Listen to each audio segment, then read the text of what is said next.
থাকে তখন এটা আমরা রোগ হিসাবে তার চিকিৎসা নিতে হবে। নিশ্চয়ই।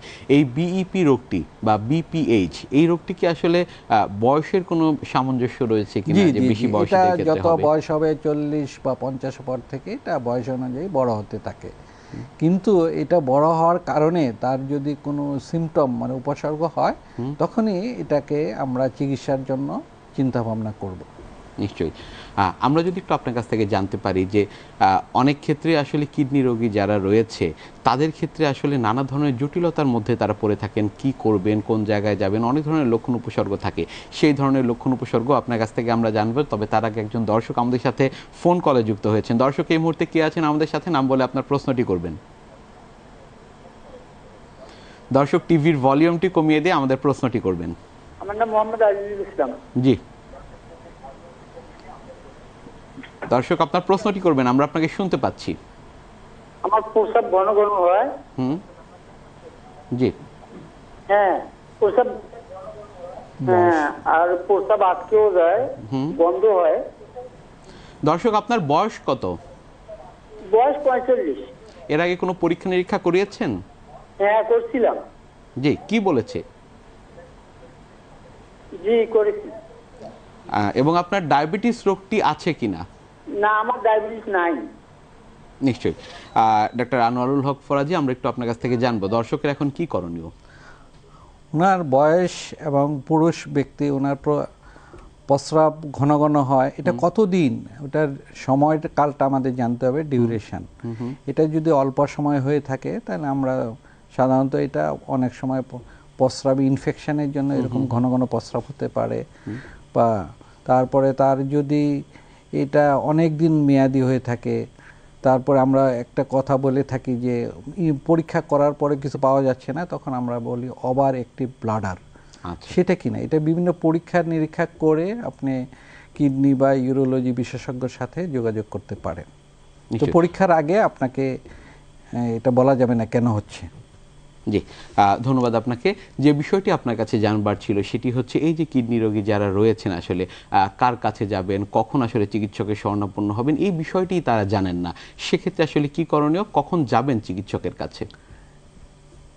কিডনি রোগের যেটা সবচেয়ে মানে মানুষ বুঝতে পারে না যে আসলে তার কিডনি সমস্যা হয়েছে কিনা, এই জন্য যারা ঝুঁকিতে আছেন তাদেরই কিডনিটা চেক আপ করানো উচিত। ঝুঁকিতে কারা আছেন? যাদের বয়স 50 বা 60-এর উপরে, তারা মহিলা পুরুষ যেই হন, যাদের ডায়াবেটিস আছে, যাদের ব্লাড প্রেশার বেশি, যাদের বংশে কিডনি রোগ ছিল, তা এইসব শ্রেণীর লোকজন তাদের কিডনি বিভিন্ন জায়গায় চেক করাবেন। তো কিডনি চেক করানোর জন্য যেটা খুব কম পরীক্ষায় কিডনি আমরা বুঝতে পারি সেটা হলো প্রস্রাব, যদি ইউরিন আরএমই বলে, প্রস্রাবের একটা সামান্য পরীক্ষা, তারপরে আরেকটা পরীক্ষা আছে ইউরিন প্রোটিন যায় কিনা, ইউরিন এসিআর বা পিসিআর, এটাও বাংলাদেশে অনেক জায়গায় এখন হয়। তারপর আপনার সিরাম ক্রিয়েটিনিন একটা পরীক্ষা বলি রক্তের। নিশ্চয়ই এটা এই পরীক্ষা নিরীক্ষার যে বিষয়গুলো সেগুলো নিয়ে আপনার কাছ থেকে বিস্তারিতভাবে জানবো, তবে তার আগে আরেকজন দর্শক আমাদের সাথে ফোন কলে যুক্ত হয়েছেন। দর্শক এই মুহূর্তে কে আছেন আমাদের সাথে, নাম বলে আপনার প্রশ্নটি করবেন। দর্শক আমাদের সাথে কে রয়েছেন? আরমান হোসেন। জি, আপনার প্রশ্নটি করবেন। আমার প্রশ্ন হচ্ছে আমার ওই মাঝে মাঝে প্রস্রাবের জ্বালা যন্ত্রণা হয়। আচ্ছা, জি। বয়স ওই মাসের মধ্যে একবার বা দুইবার হঠাৎ করে। আপনার বয়স কত এবং কতদিন ধরে হচ্ছে এই সমস্যা? বয়স 41 বছর, মোটামুটি বছর 2-3 থেকে। নিশ্চয়ই। দর্শকের কাছে আর কিছু জানবার আছে কিনা? আপনার কি এই প্রস্রাবের জ্বালার সাথে অন্য কোনো সমস্যা, ডায়াবেটিস আছে কিনা? না না আমার ডায়াবেটিস নাই। আচ্ছা, তো আপনি এটা ভালো হয় কিভাবে, যে কয়দিন পর? ভালো হয় অনেক সময় প্রস্রাব করতে গেলে হয়তো কোনো পানি খেলে বা লবণ পানি বা স্যালাইন জাতীয় জিনিস খেলে অনেক সময় আরাম পাওয়া যায়, কিছুক্ষণ পর জ্বালা যন্ত্রণা হওয়ার পর হয়তো আধা ঘন্টা 1 ঘন্টা পর। আচ্ছা আচ্ছা, তো সবচেয়ে কমন যেটা প্রস্রাবের জ্বালা পোড়া, আমাদের প্রস্রাব যদি কনসেন্ট্রেটেড হয়ে যায়, তার মানে আপনার যখন পানি শূন্যতা হয়ে যায় তখন কিন্তু আপনার প্রস্রাবের জ্বালা পোড়া হতে পারে। এটা কোনো রোগ না, ঠিক আছে, আপনি যদি পর্যাপ্ত পানি, পরিমিত পানি খান, তারপরে যদি প্রস্রাবে জ্বালাপোড়া কমে যায়, তাহলে এটা আমি মানে ধরে নেওয়া হয় এটা প্রস্রাবের রোগ না। কিন্তু Second, দর্শকের তো এটি বারংবার হচ্ছে। বারবার হচ্ছে, এই জন্য আপনাকে কিছু পরীক্ষা নিরীক্ষা করে তারপরে আপনাকে এটা দেখতে হবে যে আসলে কোনো সমস্যা আছে কিনা। নিশ্চয়ই। ঠিক আছে, তো পরীক্ষা যেটা মানে কমন, আপনি একটা প্রস্রাবের ইউরিনারি বা কালচার করতে পারেন, একটা আলট্রাসাউন্ড করতে পারেন। এই দুটা করলে মোটামুটি আপনি বুঝতে পারবেন যে আপনার কোনো সমস্যা আছে কিনা ভিতরে। Thank you. আমরা পরীক্ষা নিরীক্ষার বিষয়গুলো আপনার কাছ থেকে আমরা জানছিলাম, বিস্তারিতভাবে একটু শুনবো সেগুলো। জি জি। তারপরে আপনি যদি ইউরিন ক্রিয়েটিনিন আলট্রাসোনো করলে আমরা বুঝতে পারবো যে তার কিডনির মানে স্ট্রাকচারাল গঠনগত কোনো সমস্যা আছে কিনা, ফাংশনাল কোনো সমস্যা আছে কিনা। যেমন কি আলট্রাসোনোতে দেখা যাবে যদি তার কিডনিতে কোনো অবস্ট্রাকশন থাকে, মানে বাধা থাকে, তাহলে দেখা যাবে তার হাইড্রোনেফ্রোসিস আছে। তার যদি কোনো টিউমার থাকে সেটা আমরা আলট্রাসোনোতে বুঝতে পারবো। টিউমার মানে ক্যান্সার জাতীয় কিছু থাকলে সেটা আলট্রাসাউন্ডে বোঝা যাবে। তারপরে আপনার তার যদি কিডনি কোনো কারণে জটিল, মানে আপনার অনেক দিন কিডনি রোগ হয়েছে, যেমন ক্রনিক কিডনি ডিজিজ, এটা আমরা বুঝতে পারি। কিডনির সাইজ যেটা এটা ছোট হয়ে যাবে। ঠিক আছে, এইভাবে আমরা আলট্রাসাউন্ড করে অনেক ইনফরমেশন। নিশ্চয়ই আলট্রাসাউন্ডের সাথে আর কি কি পরীক্ষা সেটি নিয়েও জানবো, তবে তার আগে আরেকজন দর্শক আমাদের সাথে ফোন কলে যুক্ত হয়েছেন। দর্শক এই মুহূর্তে কি আছেন আমাদের সাথে, নাম বলে আপনার প্রশ্নটি করবেন। দর্শক টিভির ভলিউমটি কমিয়ে দিয়ে আমাদের প্রশ্নটি করবেন। আসসালামু আলাইকুম। জি, ওয়ালাইকুম আসসালাম। আমি মামুন বলছি নওগাঁ থেকে। জি, আপনার প্রশ্নটি করবেন আমাদের। জি, আমার গত সেপ্টেম্বরে, মানে গত 24 সালের সেপ্টেম্বরে আমার কিডনিতে পাথর ধরা পড়ছে, আর ক্রিয়েটিনিনটা বেশি। ক্রিয়েটিনিন হলো 126 ছিল গত সেপ্টেম্বরে। আচ্ছা। তারপরে আপনার হলো কিডনিতে পাথর 11 মিলিমিটার ব্যাক সাইড। আমি চিকিৎসা নিচ্ছি ঢাকা ল্যাবেট হসপিটালে। তো আমার ঔষধ হলো ইউরোকিট 10, আর হলো আরেকটা ওষুধ আছে কেডোপা, এটা একটা ওষুধ। এই ওষুধ দুটো দিয়েছি কিডনির জন্য। আর আরেকটা হলো প্রস্তাবে একটু জ্বালাপোড়া করে, এই জন্য ইউরোম্যাক্স 0.4। আচ্ছা, আচ্ছা। তো এখনো কিডনির পাথরটা পড়েনি বা গলে যায়নি, আর ক্রিয়েটিনটাও কমেনি। আর বর্তমানে আমি 2 মাস পর পর চেক আপ করছি। তো এখন ক্রিয়েটিনটা আগে ছিল 126, তারপরে 127, তারপরে গত মার্চে পরীক্ষা করেছি 122, এই অবস্থায় আছে। আচ্ছা, এখন আমি কি করতে আপনার কি পারি? ডায়াবেটিস আছে? জি না, আমার ডায়াবেটিস নাই। হাই প্রেশার আছে? হাই প্রেশার নাই, প্রেশার এখন আপ ডাউন করে আমার। কখনো 100 থাকে, কখনো 150 থাকে, 60 থাকে, এরকম প্রেশারটা। আর হিমোগ্লোবিন কম, চিকিৎসা করছি ঢাকাতেই। নিশ্চয়ই। আচ্ছা, এখন যেটা কমানোর জন্য এবং পাথর। জি জি, ধন্যবাদ দর্শক আপনাকে। Thank you. তালিকা মতো করছি। নিশ্চয়ই, উনি খাওয়া দাওয়া একেবারে চিকিৎসকের পরামর্শ অনুযায়ী করছেন, সেটি উনি জানালেন। এখন যদি আপনার পাথরের কারণে কিডনির কার্যকারিতা কমে যায়, মানে ক্রিয়েটিনিন বাড়তে থাকে, তাহলে আপনার এই পাথরকে মানে চিকিৎসা, সার্জিক্যাল অপশন যেটা, এটা নিতে হবে। ঠিক আছে, এটার জন্য যদি হয়। আর আপনার যদি কিডনির অন্য কারণে, ডায়াবেটিস, প্রেশার বা বংশগত কিডনির রোগের কারণে যদি ক্রিয়েটিনিন বাড়ে, তাহলে আপনি কোন ডাক্তার সাহেবকে দেখিয়েছেন আমি জানি না, তো এই ক্রিয়েটিনিন বাড়লে এটাকে আপনাকে সার্জারি করে চিকিৎসা নিতে হবে। ঠিক আছে, থ্যাংক ইউ। অর্থাৎ ওনার যেটি প্রাইমারি সোর্স, যেটির কারণে আসলে এই যে কিডনি সমস্যা হচ্ছে, সেটি আসলে সমাধান করতে হবে। ধন্যবাদ আপনাকে। আপনার কাছ থেকে আমরা শুনছিলাম যে পরীক্ষা নিরীক্ষার বিষয়ে, আলট্রাসাউন্ডের কথা বলছিলেন, তার গুরুত্বের কথা বলছিলেন। আর কি কি পরীক্ষা নিরীক্ষার প্রয়োজন পড়ে? এই 3টা পরীক্ষা করলে ম্যাক্সিমাম কিডনি রোগ ধরা পড়ে। আরও করা যেতে পারে এক্স রে করে আমরা কিডনির পাথর, বেশিরভাগ কিডনি পাথরই আপনার এক্স-রেতে চলে আসে। তারপরে করা যেতে পারে সিটি ইউরোগ্রাম বা আইবি ইন্ট্রাভেনাস ইউরোগ্রাফি পরীক্ষা, সেগুলো স্পেশালাইজড টেস্ট, ওগুলো আসলে সবসময় লাগে না। এই 3টা পরীক্ষা, ইউরিনারি, ক্রিয়েটিনিন, আলট্রাসাউন্ড, এই 3টা করলে ম্যাক্সিমাম কিডনি রোগ আমরা বুঝতে পারি। নিশ্চয়ই। অনেকের ক্ষেত্রে আসলে আমরা দেখি যে কিডনিতে পাথর যাদের রয়েছে তাদের ক্ষেত্রে একেবারে প্রাথমিক পর্যায়ে লক্ষণ উপসর্গ কি থাকবে? কিডনিতে পাথর আসলে আপনার কিডনির ভিতরে যদি পাথর থাকে সেটা অনেক সময় মানে কিছুই অ্যাসিমটোমেটিক থাকে, অনেক সময় অল্প অল্প ব্যথা, ডাল একিং পেইন যেটা বলি। আর কিডনির রাস্তায় যদি পাথর থাকে ইউরেটারে, সেইটা তো আপনার বিভিন্ন ধরনের উপসর্গ হবে, প্রচণ্ড ব্যথা হবে, প্রস্রাবের সাথে রক্ত যেতে পারে, তারপর জ্বর হতে পারে। আর যদি ধরেন আপনার প্রস্রাবের থলিতে পাথর হয়, সেটাতে আপনার তলপেটে ব্যথা হবে, জ্বর থাকতে পারে, তারপরে আপনার প্রস্রাবের সাথে রক্ত যেতে পারে, এই বিভিন্ন উপসর্গ দেখা দেয়। তো সবচেয়ে মানে যদি ব্যথা থাকে সেটাই কিন্তু ভালো কিডনি পাথরের রোগীর, কারণ ব্যথা থাকলে উনি চিকিৎসকের কাছে যাবে, দ্রুত চিকিৎসা নেবে। আমরা অনেক সময় আসলে অনেককে বলতে শুনি যে পেটের দুই পাশে ব্যথা বা কোমরের উপরের দিকে দুই পাশে ব্যথা হলেই সবাই ধারণা করে নেন যে কিডনিতে সমস্যা। ব্যাপারটি কি আসলে এমন কিনা? আসলে বেশিরভাগ লো ব্যাক পেইন যেটা আমরা বলি সেটার ম্যাক্সিমাম কারণ হলো মেকানিক্যাল। আচ্ছা, কিডনির অল্প কারণে কিন্তু পিছন দিকে ব্যথা হয়। একটা হলো যদি আপনার কিডনি কোনো কারণে বড় হয়ে যায়, যেমন হাইড্রোনেফ্রোসিস বলেন, কিডনিতে কোনো টিউমার আছে, তখন ব্যথা হতে পারে। অথবা পাইলোনেফ্রাইটিস আমরা বলি, যে কিডনিতে ইনফেকশন, তখন কিন্তু এরকম ব্যথা হয়। আদারওয়াইজ পিছন দিকে শুধুমাত্র ব্যথা নিয়ে কিডনি রোগের প্রেজেন্টেশন খুব কম হয়।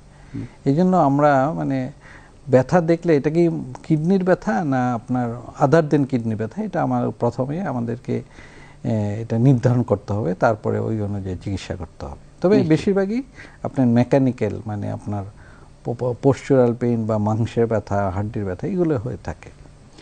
কিডনিজনিত ব্যথা এবং হচ্ছে ইনফেকশনের ব্যথা, অনেক সময় আমরা মূত্রনালীর নানা ধরনের ইনফেকশন দেখতে পাই। এ দুটি আসলে দর্শকদের আলাদা করবার বা আলাদাভাবে বুঝবার কোনো উপায় রয়েছে কিনা? হ্যাঁ, যদি আপনার ব্যথার সাথে জ্বর থাকে, প্রস্রাবের সমস্যা থাকে, কিরকম সমস্যা, প্রস্রাবের সাথে রক্ত যাচ্ছে, প্রস্রাবের জ্বালা পোড়া হচ্ছে, বারবার প্রস্রাব হচ্ছে, এসব সমস্যা যদি থাকে তখন আমরা ধরে নিতে পারি যে এটি কিডনির থেকে আসতে পারে। আচ্ছা, সেক্ষেত্রে আসলে কি করণীয় সেই বিষয়টিও আপনার কাছ থেকে আমরা জানবো। তবে তার আগে আরেকজন দর্শক আমাদের সাথে ফোন কলে যুক্ত হয়েছেন। দর্শক এই মুহূর্তে কি আছেন আমাদের সাথে, নাম বলে আপনার প্রশ্নটি করবেন। দর্শক টিভির ভলিউমটি কমিয়ে দিয়ে আমাদের প্রশ্নটি করবেন। হ্যাঁ ভাইয়া, আসসালামু আলাইকুম। জি, ওয়ালাইকুম আসসালাম। হ্যাঁ ভাইয়া, আমার মেয়ের বয়স 5 বছর। জি, আমরা শুনতে পাচ্ছি, আপনার প্রশ্নটি করুন। ও না, ঘন ঘন প্রস্রাব হয়, কিন্তু অল্প অল্প। আমার প্রশ্ন হলো, আমার মেয়ের বয়স 5 বছর, উনি ঘন ঘন প্রস্রাব করে, কিন্তু প্রস্রাব অল্প হয়, আর প্রস্রাবের পর জ্বালা পোড়া করে। কতদিন এই সমস্যাটি কতদিন ধরে রয়েছে এবং কোন চিকিৎসক দেখিয়েছেন কিনা? না ভাইয়া, কোনো চিকিৎসক দেখানো হয়নি, কিন্তু ওনার এই সমস্যা প্রায় 1 মাস খানেক। জি, ধন্যবাদ দর্শক আপনাকে। প্রায় 1 মাস ধরে ওনার সমস্যা, কি করবেন তিনি এখন? আচ্ছা, আপনি এটা সিম্পল একটা ইউরিন আরএমই পরীক্ষা বলে, এটা করাবেন, একটা আলট্রাসাউন্ড করাবেন, তাহলে প্রাথমিকভাবে বোঝা যাবে যে কিছু সমস্যা আছে কি না। জি, আরেকটি বিষয় আপনার কাছে জানবার ছিল, সেটি হচ্ছে দর্শক যেমনটি প্রশ্ন করছিলেন যে ইউরিন ইনফেকশন, একেবারে ইউরিন ইনফেকশনের শুরুতে আমরা অনেককেই দেখি যে অ্যান্টিবায়োটিক খেয়ে নিচ্ছেন কিংবা ফার্মেসি থেকে অ্যান্টিবায়োটিক নিয়ে সেটি গ্রহণ করছেন, পরবর্তীতে আসলে সেই জীবাণুটি এই যে পরীক্ষা নিরীক্ষার কথা বলছিলেন সেখানে আসলে ধরা পড়ে কিনা। আমরা অনেকের ক্ষেত্রেই দেখি যে পরীক্ষা নিরীক্ষা করছে কিন্তু কোনো জীবাণু ধরা পড়ছে না, কিন্তু মূত্রনালীর যে ইনফেকশন সেটি রয়ে যাচ্ছে, সেক্ষেত্রে কি করণীয়? ধন্যবাদ। আসলে ইনফেকশন মহিলাদের খুবই কমন, তার সারা জীবনে ইনফেকশন হওয়ার চান্স অনেক বেশি। এই জন্য মানে মহিলাদের ইনফেকশনের যদি ক্লাসিক্যাল সিমটম বলি আমরা, যেমন প্রস্রাবে জ্বালা পোড়া, ঘন ঘন প্রস্রাব হওয়া, তলপেটে ব্যথা, এরকম যদি থাকে, তাহলে আমরা মানে যদি ইনভেস্টিগেশন ফেসিলিটি ওরকম কম থাকে, তখন আমরা অ্যান্টিবায়োটিক দিয়ে দিই এবং এটা দিলে পেশেন্ট ইমপ্রুভ হয়। যদি ওই পেশেন্টে ধরেন আপনার একটা প্রেগনেন্ট ওমেন, যার বা গর্ভবতী, সে যদি এরকম প্রস্রাবের ইনফেকশন নিয়ে আসে বা সিমটম নিয়ে আসে, তার জন্য পরীক্ষা নিরীক্ষা খুবই দরকার। কারণ এই বাচ্চা যাদের পেটে তাদের ইনফেকশনটা কমপ্লিকেটেড ইউটে একটা টার্মিনোলজি আছে, তাদের এটা জটিলতা হয়। তাদের দেখা যায় যে পাইলোনেফ্রাইটিস হয়, অনেক সময় সেপসিস বলি আমরা, এই জীবাণুটা পুরা শরীরে ছড়ায়া যায়। মানে কারো যদি মানে আপনার ক্যাথেটার করা এটা কিন্তু খুবই ঝুঁকিপূর্ণ। এই জন্য হসপিটালে গেলে এই জন্য কোনো ইন্ডিকেশন না থাকে ক্যাথেটার করা উচিত না। একবার ক্যাথেটারের সাথে ইনফেকশন হলে সেটা দূর করা কিন্তু খুবই কঠিন। এই জন্য কোনো ইনস্ট্রুমেন্টেশন, ক্যাথেটার, তারপরে ওই যে এরকম প্রেগনেন্সি বা ডায়াবেটিস আছে, তাদের এরকম সিমটম থাকলে আমরা একটু কেয়ারফুলি বিভিন্ন ইনভেস্টিগেশন করে তারপর অ্যান্টিবায়োটিক দেওয়া উচিত। নিশ্চয়ই। স্বল্পমেয়াদী কিডনি রোগ যাদের হচ্ছে, অনেকে আসলে এক ধরনের দ্বিধার মধ্যে পড়েন, ভয়ের মধ্যে থাকেন, আতঙ্কের মধ্যে থাকেন যে একবার কিডনি রোগ হলে সেটি সারা জীবন থাকবে। বিষয়টি আসলে এমন কিনা? স্বল্পমেয়াদী কিডনি রোগের বেশিরভাগই আপনার রিকভারি করে ভালো হয়ে যায় যদি প্রপার চিকিৎসা করা হয়। আমাদের কিডনি রোগের এটাই একটা মানে বলতে পারেন আশার আলো, যেটা আমরা অ্যাকিউট কিডনি ইনজুরিকে আমরা সঠিক চিকিৎসা দিলে এটা ভালো হয়ে যায়। কিন্তু ক্রনিক কিডনি ডিজিজ এটা চিকিৎসা দিলে একবারে ভালো হবে না, কিন্তু এটাকে গতিটাকে আমরা মন্থর করতে পারি, স্লো করতে পারি। এই জন্য অ্যাকিউট কিডনি ইনজুরি যদি মানে কারো হয়ে থাকে তাহলে আমাদের এটা সঠিক যেখানে চিকিৎসা হয় ওই সব জায়গায় এই চিকিৎসাটা নেওয়া উচিত, কারণ এটা ভালো হয়ে যাচ্ছে আপনার।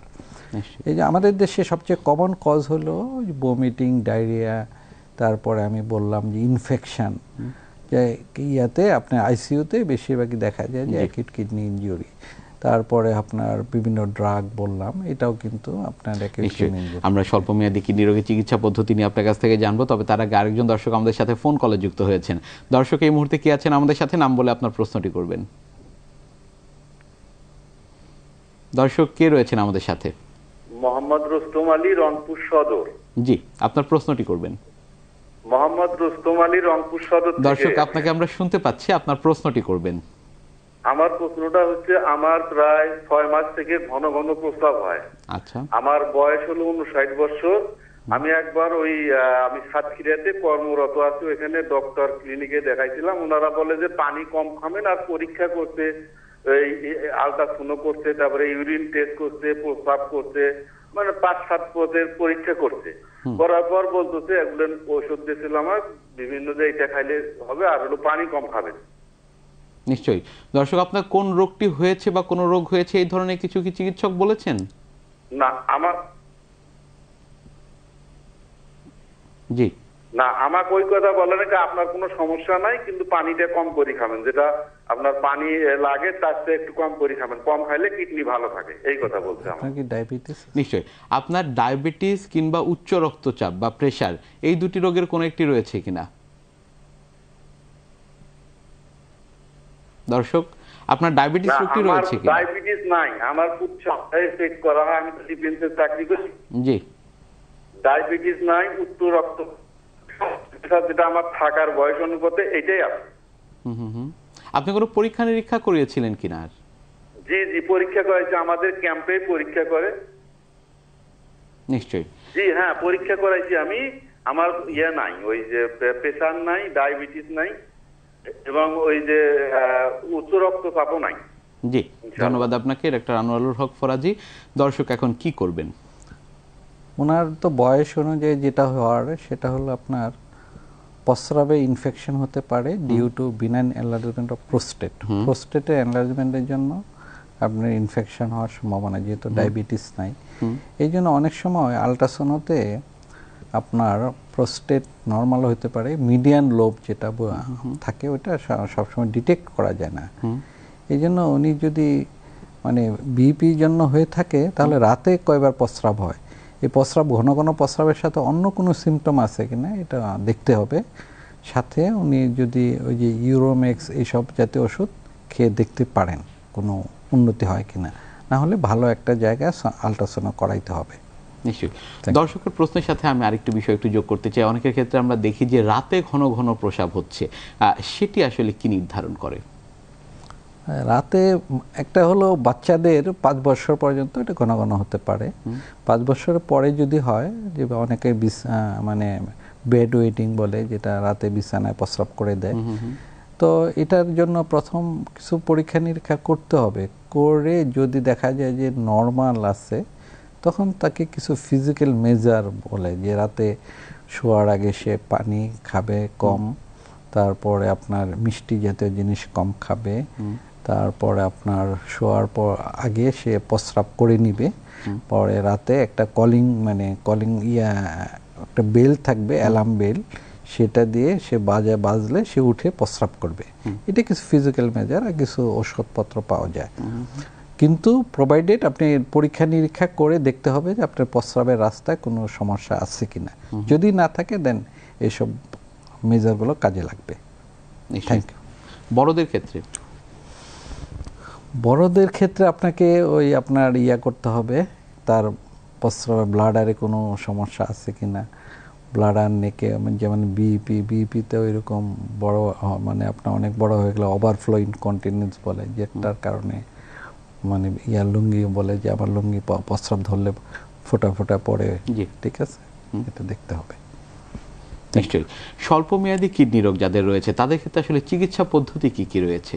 স্বল্পমেয়াদী কিডনি রোগের যেটা মেইন চিকিৎসা সেটা হলো যে কারণে আপনার কিডনিটা খারাপ হয়েছে সেটা চিকিৎসা দিতে হবে। যেমন যদি ব্যথার ওষুধ খেয়ে থাকে বা কোনো কিডনি ক্ষতি করে ওইসব ওষুধ খেয়ে থাকে, ওগুলোকে স্টপ করতে হবে। দেন আপনার যদি প্রেশার থাকে, অনেক সময় অনেক প্রেশার বেড়ে গিয়ে কিডনির সমস্যা এরকম হতে পারে, সময় তার প্রেশার কন্ট্রোল করতে হবে। তারপর ইনফেকশন থাকলে সেপসিসের কারণে যেটা হয় সেটা সেপসিসকে কন্ট্রোল করতে হবে। তারপরে এটি অ্যাকর্ডিং টু দ্য কজ। তারপরে যদি পানি শূন্যতা থাকে, যেমন ডায়রিয়ার পরে প্রচুর আমরা রিহাইড্রেশন বলি, রিহাইড্রেশন করলে সে কিডনি ভালো হয়ে যাবে। নিশ্চয়ই। Thank you. স্বল্পমেয়াদী কিডনি রোগ এটির ক্ষেত্রে আসলে ডায়ালাইসিসের প্রয়োজন হয় কিনা? স্বল্পমেয়াদী কিডনি রোগ যদি তার কিছু অবস্থা, যদি রিফ্র্যাক্টরি হাইপারক্যালিমিয়া, যে পটাশিয়াম একটা জিনিস, এটা যদি অনেক বেড়ে থাকে, যেটা আমরা মেডিকেল চিকিৎসা দিয়ে কন্ট্রোল করতে পারি না, যা তার যদি প্রস্রাব একবারে বন্ধ হয়ে যায়, তখন আমরা কিছু কিছু ইন্ডিকেশন আছে, তখন ডায়ালাইসিস করা লাগতে পারে। কিন্তু এই ডায়ালাইসিসটা ক্ষণস্থায়ী, এটা কিছুদিন সাপোর্ট দিলে তারপরে আর লাগবে না। Thank you. নিশ্চয়ই। অ্যাকিউট কিডনি ইনজুরি অর্থাৎ স্বল্পমেয়াদী কিডনি রোগ, এটিতে যাদের ডায়ালাইসিসের প্রয়োজন হচ্ছে, পরবর্তী সময় আসলে তাদের এই ডায়ালাইসিসের যেটি রয়েছে সেটিকে কন্টিনিউ বা মেইনটেনেন্স অবস্থায় যেতে হয় কিনা, নাকি একবার বা 2 সেশন বা 3 সেশন সেটি দেওয়ার পরে আসলে সেখানেই থেমে যায়? হ্যাঁ, এটা আসলে আপনার নির্ভর করে তার যে ইনসাল্ট হয়েছে, কিডনিতে যে সমস্যাটা হয়েছে এটা কত দূর গভীর হয়েছে, কত ডেপথে হয়েছে। যদি বেশি ইনসাল্ট হয়ে থাকে তখন তার এটা ডায়ালাইসিস মানে অনেক সময় 3 মাসও লেগে যেতে পারে। তবে এটা টাইম বিং, অ্যাকিউট কিডনি ইনজুরিতে ডায়ালাইসিস যদি অ্যাকিউট কিডনি রিকভারি করে তাহলে আর ডায়ালাইসিস লাগবে না। নিশ্চয়ই। দীর্ঘমেয়াদী কিডনি রোগের ক্ষেত্রে চিকিৎসা পদ্ধতি কি কি রয়েছে আমাদের এই দেশে? দীর্ঘমেয়াদী 3 ধরনের চিকিৎসা আছে। একটা হলো মেডিকেল, আর একটা হলো আপনার ডায়ালাইসিস মানে replacement therapy, dialysis and transplantation. Medical treatment যেটা, যে রোগীর ক্রনিক কিডনি ডিজিজ আমরা বলি দীর্ঘমেয়াদী, যেটা এটা বিভিন্ন স্টেজ আছে, 5টা স্টেজ আছে, 5 স্টেজে 5 রকম চিকিৎসা আমরা দিয়ে থাকি। তবে যেটা সবচেয়ে ইম্পর্টেন্ট বা গুরুত্বপূর্ণ যেটা, সেটা হলো যে কারণে তার কিডনিটা সমস্যা হয়েছে, যেমন ডায়াবেটিস, এই ডায়াবেটিসটাকে ওয়েল কন্ট্রোল রাখতে হবে, হাইপারটেনশন, প্রেশারটাকে ভালো নিয়ন্ত্রণ রাখতে হবে। তারপর ক্রনিক কিডনিতে প্রোটিন ইউরিয়া একটা কথা বলি আমরা, প্রোটিন ইউরিয়াটাকে নিয়ন্ত্রণ রাখতে হবে। তারপরে তার কিছু কিছু উপসর্গ কমপ্লিকেশন হয়, যেমন রক্তশূন্যতা, এনিমিয়া, এই এনিমিয়াটাকে কারেকশন করতে হবে। তারপর তার হার্ট বোন মিনারেল ডিসঅর্ডার কিছু হয়, যেমন ক্যালসিয়াম ফসফেট বোনসে কিছু সমস্যা হয়, according to the report calcium phosphate এগুলো সাপ্লিমেন্ট দিতে হবে। তারপরে আপনার ডায়ালাইসিস, যখন কিডনি স্টেজ 4-5-4-এ গেলে আমরা ডায়ালাইসিসের জন্য প্রিপারেশন করব, আর 5-এ গেলে আমরা তাকে ডায়ালাইসিস দিব। তো আমরা ডায়ালাইসিস 2 ধরনের আছে, একটা হলো হেমোডায়ালাইসিস আর একটা হলো পেরিটোনিয়াল ডায়ালাইসিস। হেমোডায়ালাইসিস মানে মেশিনের সাহায্যে আপনার কিডনির যে দূষিত পদার্থ সেটাকে পিউরিফাইড করে আবার আপনাকে এটা সপ্তাহে 2 থেকে 3 বার দেওয়া হয়, এখানে একটা সেন্টারে যেয়ে দিতে হয়। আর পেরিটোনিয়াল ডায়ালাইসিস পেটে একটা ক্যাথেটার করে দেওয়া হয়, সেটা আপনার বাসায় বাড়িতে বসেও করা যায়। কিন্তু পেরিটোনিয়াল ডায়ালাইসিসে আপনার একটা আলাদা মানে গুড হাইজিন মেনটেন করতে হয়, আদারওয়াইজ ইনফেকশনটা খুব প্রমিনেন্ট, মানে ইনফেকশনটা খুব ঘন ঘন হতে পারে। এই জন্য এই পেরিটোনিয়াল ডায়ালাইসিসটা ইনফেকশনের জন্য এত পপুলার হতে পারতেছে না। নিশ্চয়ই। ডাক্তার আনোয়ারুল হক ফরাজি, আমরা অনেক ক্ষেত্রেই দেখি যে ডায়ালাইসিসে যেতে অনেকেই রাজি হতে চান না, পরবর্তীতে আসলে তাদের পরিণতি কি? আসলে ডায়ালাইসিস যাদের ইন্ডিকেশন তারা যদি ডায়ালাইসিস না করে, ডায়ালাইসিস তো একটা রিপ্লেসমেন্ট থেরাপি।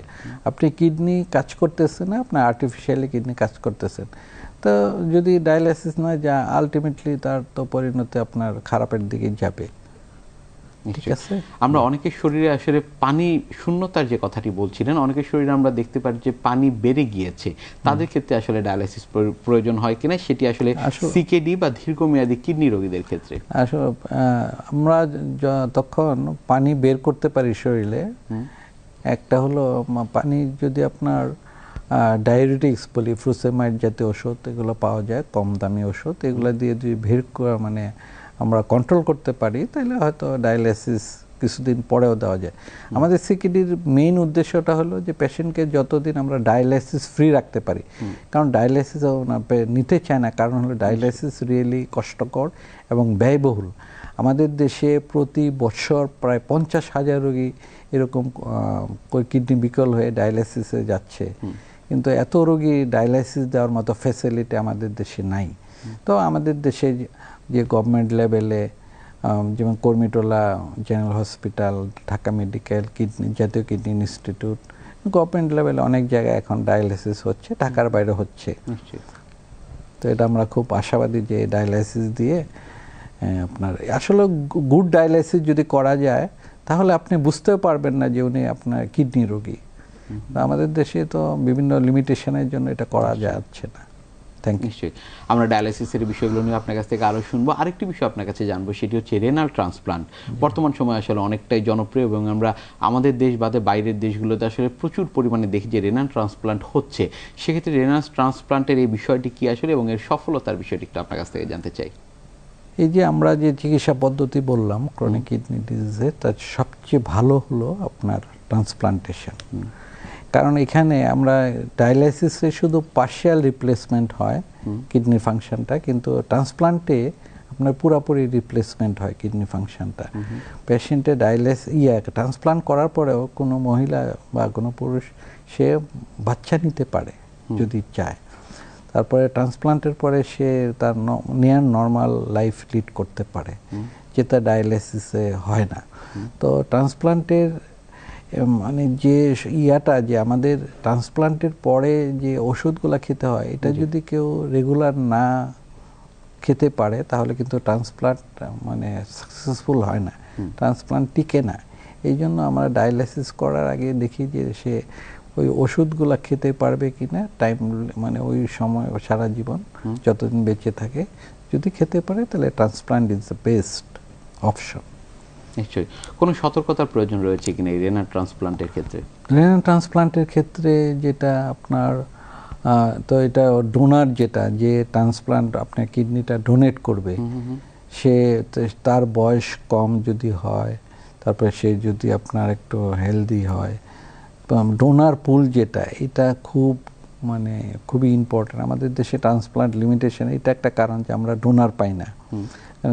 এটা আমাদের দেশে ডোনার মানে ট্রান্সপ্লান্টের একটা ল আছে, সবাই কিডনি দিতে পারে না, আনরিলেটেডগুলো ট্রান্সপ্লান্ট হয় না। তারপরে আপনার ট্রান্সপ্লান্টের যে মেইন যে আপনার ট্রান্সপ্লান্ট ফ্যাসিলিটিতে লিমিটেশন আছে, ঢাকার বাইরে হচ্ছে না, ঢাকায় হয় অনেক জায়গায়, এবং তাদের ভালো ট্রান্সপ্লান্টের আপনার সার্ভাইভাল খুব ভালো।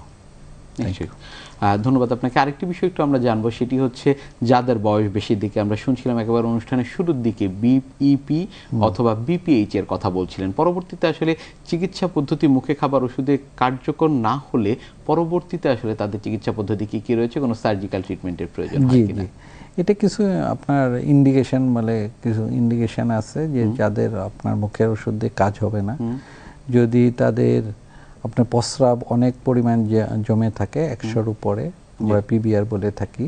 তারপরে যদি তারা একটু আগে যে পেশেন্টে বললাম যে আপনার ওই পাথরের জন্য তার কিডনি খারাপ হচ্ছে, তো এই সব ক্ষেত্রে বিপিতেও যদি ওই আপনার কিডনির ফাংশন খারাপ হতে থাকে তাহলে অপারেশন করা লাগবে।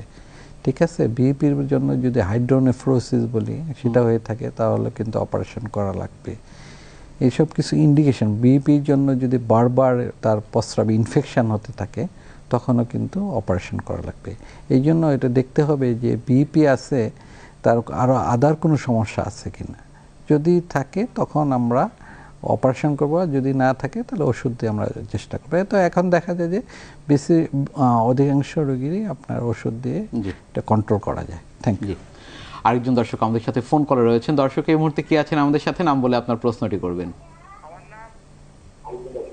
জি, আসসালামু আলাইকুম। জি, ওয়ালাইকুম আসসালাম। দর্শক আপনার প্রশ্নটি করবেন, আপনাকে আমরা শুনতে পাচ্ছি। আমি চাঁদপুর থেকে মোহাম্মদ শরীফ বলছি।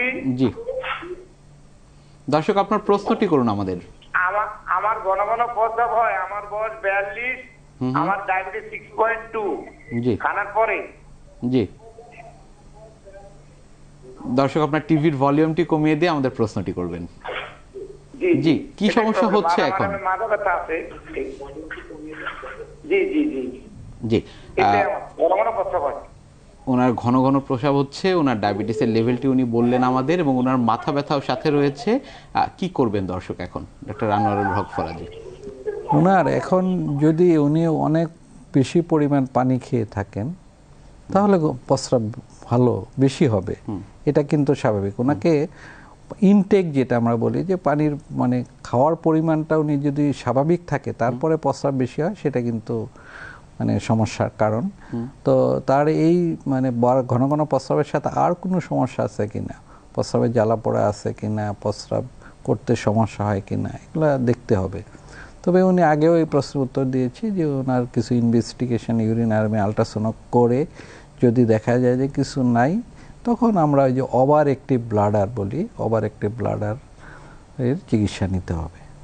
কিন্তু এটা কিন্তু আপনার কিছু পরীক্ষা নিরীক্ষা না করে মানে এটা বলা যাবে না। আর পানি বেশি খেলে পানিটা কমাইতে হবে। জি, ধন্যবাদ আপনাকে। অনেক দর্শকই আসলে যে বিষয়টি জানতে চাচ্ছেন যে এই যে ঘন ঘন প্রস্রাব হচ্ছে সেটি আসলে কোন কোন রোগের ক্ষেত্রে হয় সেটা যদি ঘন ঘন প্রস্রাব যেটা ডায়াবেটিস মেলাইটাস, ডায়াবেটিস ইনসিপিটাস, কারোর শরীরে যদি ক্যালসিয়াম বেশি থাকে, তারপরে আপনি যদি বেশি করে পানি খান তাহলে তো প্রস্রাব বেশি হবে। This is not a disease. আপনি যদি 5 লিটার পানি খান আর বলেন যে আমার ঘন ঘন প্রস্রাব হচ্ছে, তো এটা তো নর্মাল, আপনি কিডনি ভালো আছে এই জন্য বারবার প্রস্রাব হচ্ছে।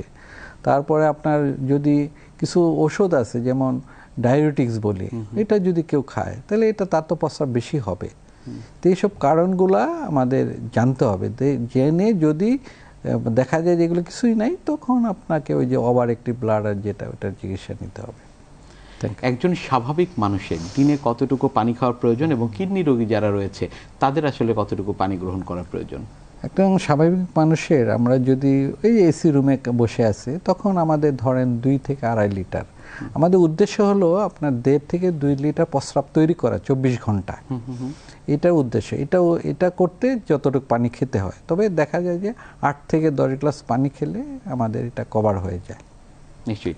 কিডনি রোগীদের ক্ষেত্রে কিডনি রোগীদের ক্ষেত্রে এটা নির্ভর করতেছে কোন স্টেজে। আমি আপনাকে বললাম, কারো যদি শরীর ফুলা থাকে তখন আমরা তাকে কার্টেল করে দিই পানি 1 থেকে 1.5 লিটার বা অনেক সময় 1 লিটারের কম। এটা স্টেজের উপরে ডিপেন্ড করে যে কোন স্টেজে আছে এবং তার পানি বেশি আছে কিনা শরীরে। ইডিমা বলি আমরা, যে তার ইডিমা আছে কিনা। ইডিমা থাকলেই শুধু আমরা বলি যে আপনি পানি কম খাবেন। আর কিডনি রোগীর সবচেয়ে আমি ওটা প্রিভেনশনের সময় বলবো লবণ যারা বেশি খাবে তাদের পানি পিপাসা লাগবে, তাদের পানি বেশি খাবে তাদের প্রস্রাব বেশি হবে। এই জন্য আপনাকে লবণ এবং লবণ জাতীয় খাবার অ্যাভয়েড করতে হবে। Thank you.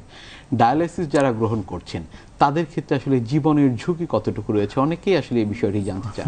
ডায়ালাইসিস যারা নেয়, আসলে আমাদের দেশে তো ডায়ালাইসিসের কমপ্লিট যে চিকিৎসা, ডায়ালাইসিস নেয় সে কিন্তু ওই পরিমাণ খাবার খায় না।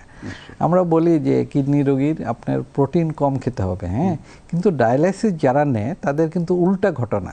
তাদের কিন্তু প্রোটিনের পরিমাণ বেশি খেতে হবে আমাদের নর্মাল মানুষের চেয়ে। মানে আমরা ধরি আমরা নর্মাল মানুষে 1 গ্রাম পার কেজি পার ডে, কিন্তু ডায়ালাইসিস যারা নেয় তাদের 1 to 1.2 অথবা 1.3 গ্রাম পার ডে। তার মানে আমাদের স্বাভাবিক মানুষের চেয়ে বেশি খেতে হবে, প্রোটিন খেতে হবে। তারা কিন্তু এটা খাচ্ছে না, যার ফলে বেশিরভাগ রোগীরই দেখা যায় যে মেল নিউট্রিশন থাকে, ঠিক আছে। আর ডায়ালাইসিস যারা নেয় তাদের হলো আপনার ডায়ালাইসিস নেওয়ার কথা 3 বেলা, মানে 12 ঘন্টা সপ্তাহে, ঠিক আছে। কিন্তু আমরা আনফরচুনেটলি আমাদের সুযোগ সুবিধা, রোগীর ইকোনমিক 2 বার নেওয়া হয়, এটাতেও কোয়ালিটি ডায়ালাইসিস হয় না। নিশ্চয়ই আমরা অনেকের ক্ষেত্রে দেখি যে ডায়ালাইসিস 3টা বা 4টি সপ্তাহে রয়েছে, কিন্তু সেটি আসলে সঠিক নিয়মে নিচ্ছেন না। যারা আসলে এইভাবে ডায়ালাইসিস মিস করেন তাদের ক্ষেত্রে পরবর্তীতে কি সমস্যা হতে পারে? ডায়ালাইসিস না নিলে যেটা হয়, তার শরীরে পানি জমে যাবে, তার বুকে মানে হার্টে পালমোনারি ইডিমা বলি, এটা খুবই কমন দেখা যায়। পালমোনারি ইডিমা হলে তখন তার শ্বাসকষ্ট হবে, এটাই কমন দেখা যায় ডায়ালাইসিস না নিলে। নিশ্চয়ই। কিডনি রোগ প্রতিরোধে কি কি করণীয় বিস্তারিতভাবে একটু আপনার কাছ থেকে আমরা জানব। কিডনি রোগ প্রতিরোধে যেটা আমাদের সবচেয়ে কমন, যেটা অ্যাওয়ারনেস গ্রো করতে হবে। কারণ কিডনি যে ধরনের চিকিৎসায় বলেন, এই ডায়ালাইসিস বলেন, ট্রান্সপ্লান্ট বলেন, মেডিকেল চিকিৎসা বলেন, তিনটাই কিন্তু খুবই ব্যয়বহুল। এই জন্য কিডনি চিকিৎসায় আপনাকে প্রথম যেটা অ্যাওয়ারনেস গ্রো করতে হবে। অ্যাওয়ারনেস গ্রো করা মানে কি, যেটা হলো আপনার যাদের ডায়াবেটিস আছে, যাদের হাই প্রেশার আছে, যাদের ফ্যামিলিতে কিডনি রোগ আছে, তাদের নিয়মিত চেক আপ করাইতে হবে। চেক আপের কথাটা আমি বলে দিছি, কি সিম্পল, ইউরিন আরএমির সাথে ইউরিন এসিআর সাথে আপনার আলট্রাসোনো আর ক্রিয়েটিন। এটা খুব বাংলাদেশের ম্যাক্সিমাম জায়গায় হয় এবং এটা খুবই চিফ একটা পরীক্ষা, এগুলো পরীক্ষাগুলো। এটা করলে আপনি কিডনির একটা ওভারঅল ধারণা পাবেন। সেকেন্ড, আপনাকে সল্ট রেস্ট্রিকশন, লবণ আপনাকে আলাদা, যে লবণ আমরা বলি শুধু তরকারিতে যে লবণ, ওইটা আপনাকে করতে হবে। তারপরে আপনার আমাদের রেগুলার এক্সারসাইজ করতে হবে। এক্সারসাইজ মানে কি, যাদের দেখা গেছে যে ওবেসিটি, কিডনি মানে ওজন বেশি শরীরে, তাদেরও কিন্তু কিডনি রোগের ঝুঁকি অনেক বেশি। এই জন্য ওজনটা কমাইতে হবে। এগুলো মেনে চললে দর্শকরা অনেক বেশি উপকৃত হবে এবং সচেতনতার জায়গা অনেক বেশি সুদৃঢ় হবে। অনেক ধন্যবাদ ডক্টর আনোয়ারুল হক ফরাজি আপনাকে আমাদের আজকের এই অনুষ্ঠানে আসবার জন্য। দর্শক, আজকের অনুষ্ঠানের মাধ্যমে আমরা অনেকগুলো বিষয় আলোচনা করবার চেষ্টা করেছি। কিডনি রোগ যাদের রয়েছে তাদের কিন্তু কি কি করণীয় এবং কি কি আসলে চিকিৎসা পদ্ধতি রয়েছে সেই বিষয়গুলো বিস্তারিত আলোচনা করবার চেষ্টা করেছি। দর্শক, আজ এখানেই শেষ করছি, আগামীতে আবারও দেখা হবে। সে পর্যন্ত আপনারা সবাই ভালো থাকুন, সুস্থ থাকুন, বাংলাদেশ টেলিভিশনের সাথেই থাকুন। ধন্যবাদ সবাইকে।